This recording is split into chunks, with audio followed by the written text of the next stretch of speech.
Otep à tous, bien-aimés frères et sœurs. Ça y est, le major, plutôt, celui qui avait livré pratiquement tout le sud du pays, en tout cas les points clés, a été finalement arrêté.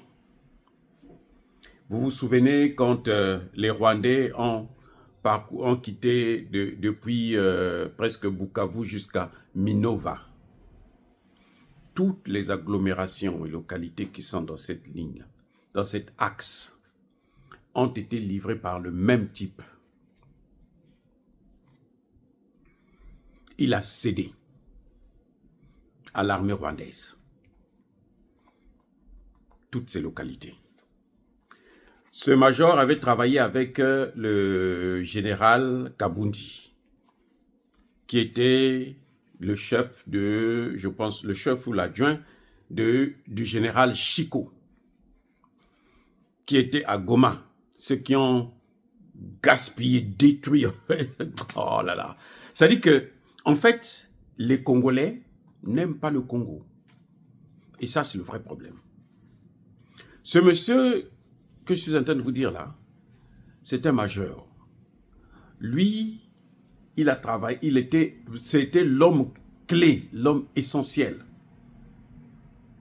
du général Kabundi et du général Chiko. Tous les trois là, ils travaillaient à Goma là-bas pour céder le Kivu à Paul Kagame. Ils étaient payés pour ça, bien sûr. Ce monsieur a été arrêté.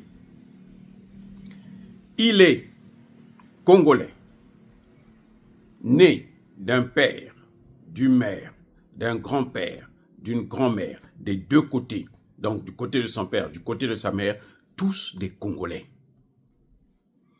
Donc, il n'y a rien qu'on peut, il n'y a pas de doute que c'est peut-être un Congolais, peut-être pas. Une particularité. Il est marié à une Rwandaise. Je répète, il est marié à une Rwandaise. Et donc, c'est lui qui cédait tout à l'armée rwandaise.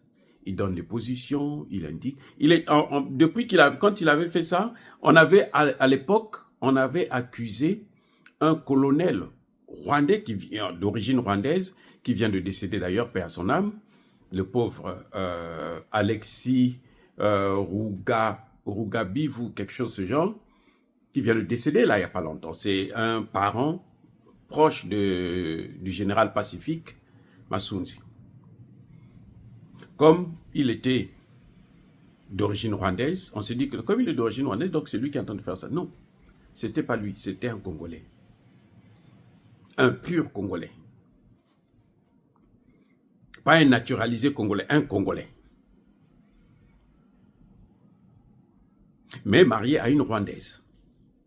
Vous vous souvenez, je vous avais dit que Paul Kagame il fait ce que j'avais appelé à l'époque la diplomatie du SEX. Parce que les femmes rwandaises qui travaillent dans les ambassades, qui travaillent dans la diplomatie, qui font tout ce toutes les femmes rwandaises que vous voyez là, hein, qui sont dans les machins là, quand elles sont affectées, avant qu'elles ne partent, elles ont un message clair. Vous partez là-bas pour travailler pour le Rwanda. Et dès qu'on vous demande la chose, vous devrez donner.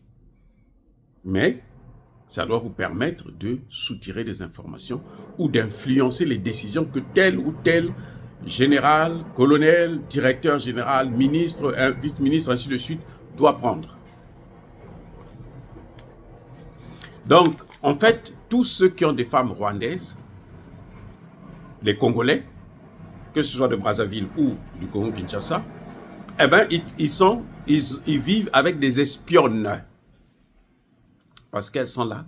Ce n'est pas pour l'amour, ce n'est pas pour quoi que ce soit, mais c'est pour servir Paul Kagame.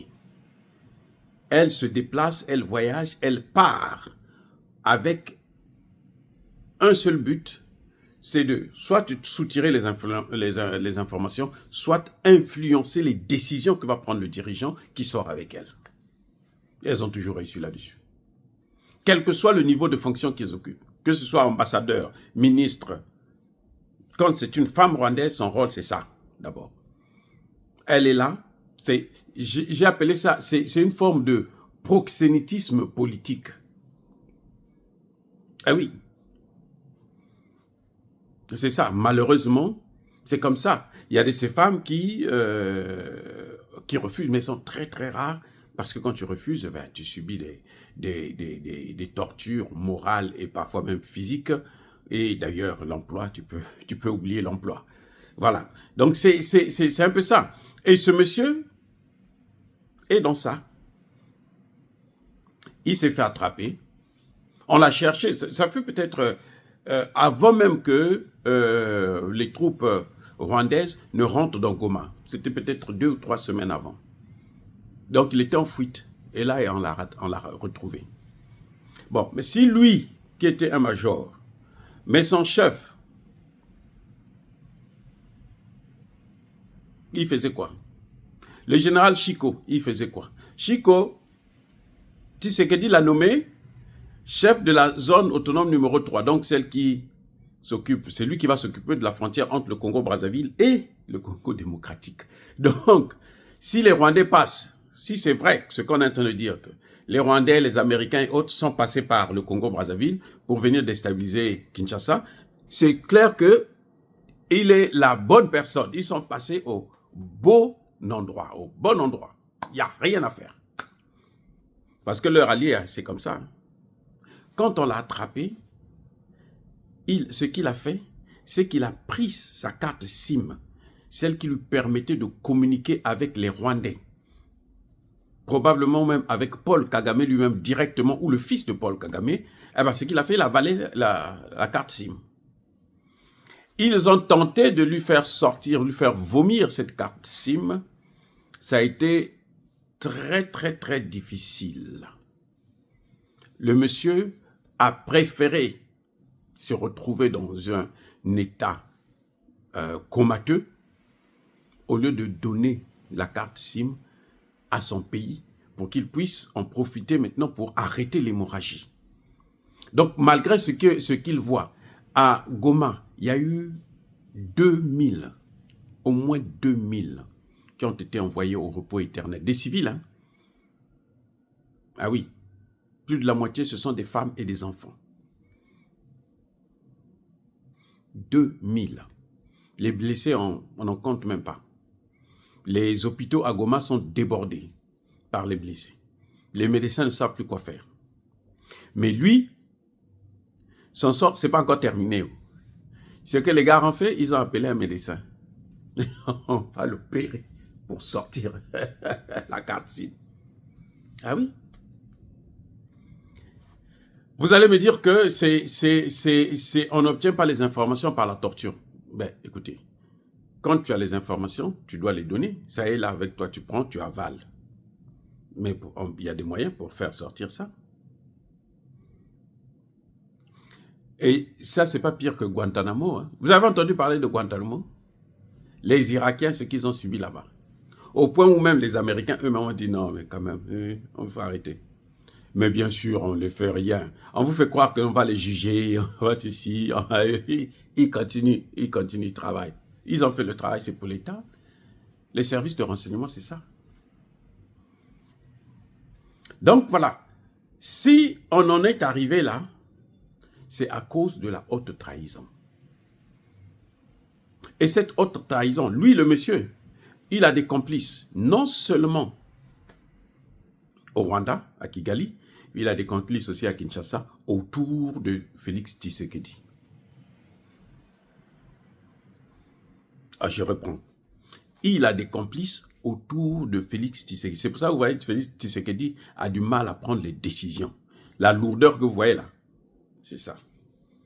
C'est non seulement on l'a travaillé, hein, comme on fait chez nous traditionnellement, mais aussi il y a ce fait que, il est entouré que des mais alors des traîtres de premier niveau. Et Poutine disait que les traîtres, là, leur place, c'est au repos éternel. Encore une fois de plus, bien-aimés frères et sœurs, je persiste et je signe. Soyez bénis, soyez abondamment bénis par le Dieu des Kémites et par nos ancêtres angélisés. Mais que tous ceux qui persécutent le continent africain, le pillent et le déstabilisent, qu'ils soient noirs, blancs, chinois, arabes, juifs, indiens, qui qu'ils soient punis, maudits, foudroyés, neutralisés, écrasés, effacés par le Dieu des Kémites et par nos ancêtres angélisés. Vive l'Afrique éternelle, j'ai dit et j'assume.